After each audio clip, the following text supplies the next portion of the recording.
Just another case, I suppose you'd call it. As judge of the juvenile court, I've handled hundreds. Take Edie Adams here. She tried to prove she had nerve, ran off with a stranger. Well, he robbed a building and loan office. The police picked him up, and here she is in my chambers. A delinquent in good sense. I can't get over it sometimes, how teenagers can be such suckers. Take the old shell game. The sucker never wins. Why? Because the pea is really a ball of wax.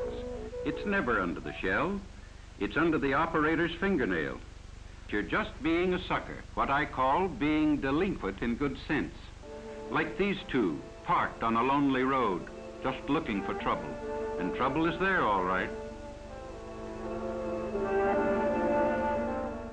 Let's take a look at another one. Mary Hanson.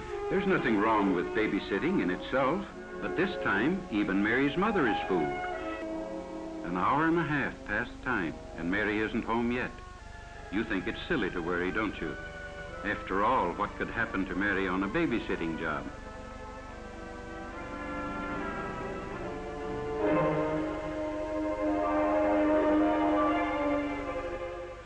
Now, let's take another example.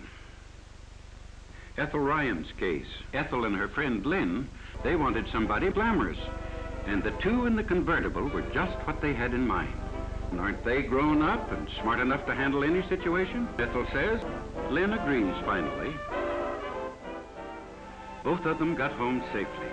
Lynn tells her mother. She and Ethel met two of the nicest boys, and they're going out with them tonight. Well, her daughter is certainly not going out with strangers, but Ethel certainly isn't going to give up a good time, even if she has to go alone.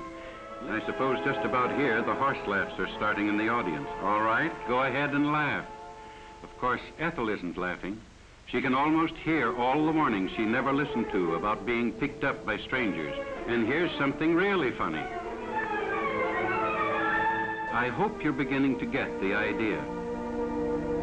Mr. and Mrs. Adams are, and Edie too. She's going to a detention home for 3 months.